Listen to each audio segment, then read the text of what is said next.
in my world, you play by my rules.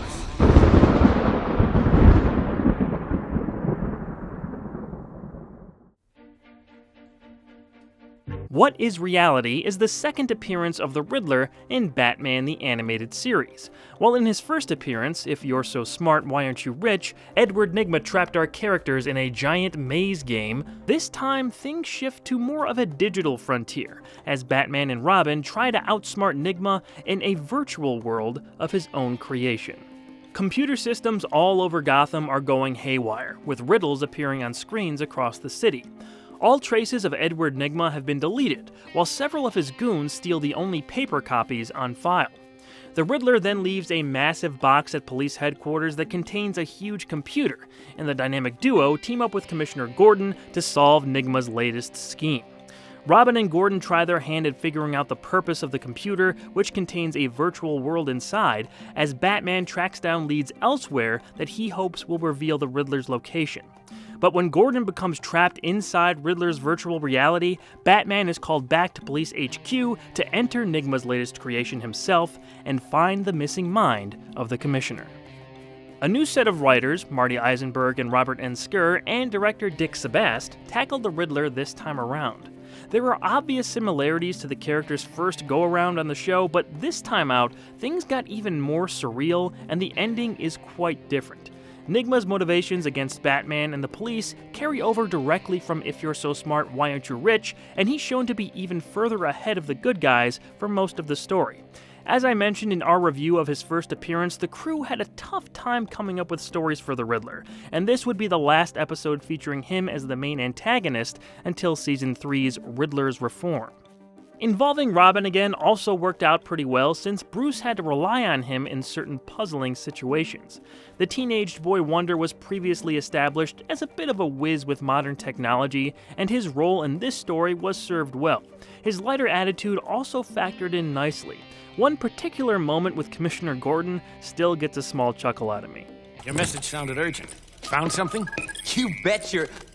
Yes, sir. Gordon has other character-building episodes later. He's really just the damsel in distress here. As for Batman, he's not written as the smartest he's ever been, but he still has a few clever moments.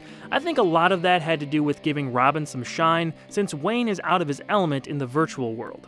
His solution for outsmarting the Riddler is less nuanced than you'd usually see, but it was effective nonetheless.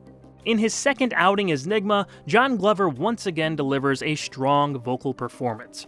Riddler is shown to be a very formidable mental match for the Caped Crusader, and he's in total control for almost all 22 minutes. Seeing him several steps ahead of everyone else is a great example of how to use him correctly. The added benefit of his omnipotent presence in the virtual world gave him godlike abilities as he manipulated the space Batman occupied. He feels larger than life, and one of the only villains to keep you guessing on if he'll escape justice. We pretty much know the day will be saved, but I personally like the idea of the Riddler always being out there, planning his next big move. When Batman actually catches him, it should be a really big deal. The computer landscape is possibly the best thing about this episode. The Virtual Boy look actually came across alright, as it helped establish the visual difference between the real world and the artificial one. I do think green may have been a better fit instead of red though. It's on brand for Riddler, and I think a lot of people correlate green with a digital environment. That may just be the Matrix influencing my opinion though. The constantly morphing world made for some very bizarre moments, but in a good way, like when the Riddler turns into a creepy smiling moon. Move according to the rules, or it's the end of the day. In that same chessboard scene, Batman has to move like a knight since one of his nicknames reflects that piece. He's even transformed into a more literal version of the Dark Knight in what's actually a pretty darn magnificent set of armor. This is one of those moments that I never forgot from the series upon originally seeing it. I recall thinking that was a really cool sequence when I was a kid.